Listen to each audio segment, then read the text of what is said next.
ఎవరు ఏ పార్టీ అన్నది కాదు, తెలంగాణ ఫస్ట్ అనే పాలసీ జాగృతి తీసుకొని వెళ్తుంది. తెలంగాణ ప్రాధాన్యతల కోసం, తెలంగాణ మంచి కోసం పనిచేసేవారు ఎవరైనా ఎక్కడున్నా ఏ పార్టీలో ఉన్నా వారి గొప్పతనం ఉంటే వారి మంచి ఉంటే ఖచ్చితంగా వారి గురించి మనం మాట్లాడుకుంటాం. అందులో ఎటువంటి అనుమానం లేదు. ఇవాళ ముచ్చర్ల సత్యనారాయణ గారు లాంటి ఉద్యమకారులు అనేక మంది తెలంగాణ రాష్ట్రం వచ్చిన తర్వాత కూడా 10 సంవత్సరాలుగా విస్మరణకు గురైనటువంటి మాట వాస్తవం, అత్యంత బాధాకరం. చాలా సందర్భాల్లో రవీంద్ర భారతిలో దగ్గరుండి ఆనాటి కల్చర్ డిపార్ట్మెంట్తోని దేశపతి శ్రీనివాస్ గారు నేను కలిసి అనేక మంది తెలంగాణ తేజోమూర్తుల చిత్రపటాలను కూడా పెట్టించడం జరిగింది. చాలా మందివి అఫీషియల్గా జయంతులు వర్ధంతులు నిర్వహించేటటువంటి ఒక సాంప్రదాయానికి తొవ్వలు వేయడం జరిగింది.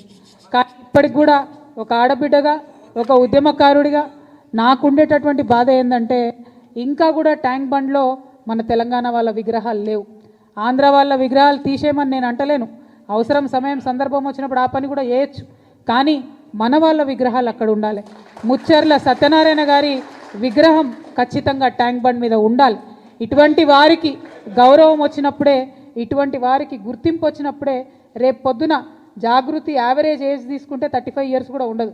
మా దగ్గర అంతా యంగ్స్టర్సే ఉంటారు ఎక్కువ. మరి వీరు ఇంకొక 60 ఏళ్ళు తెలంగాణ కోసం పనిచేసేటటువంటి వాళ్ళు కాబట్టి మా సంస్థకు ఇటువంటి యువతకు మరి స్ఫూర్తి రావాలంటే ఖచ్చితంగా ట్యాంక్ బండ్ మీద మన తెలంగాణ ఉద్యమకారుల విగ్రహాలు ఉండాలి. ముచ్చర్ల సత్యనారాయణ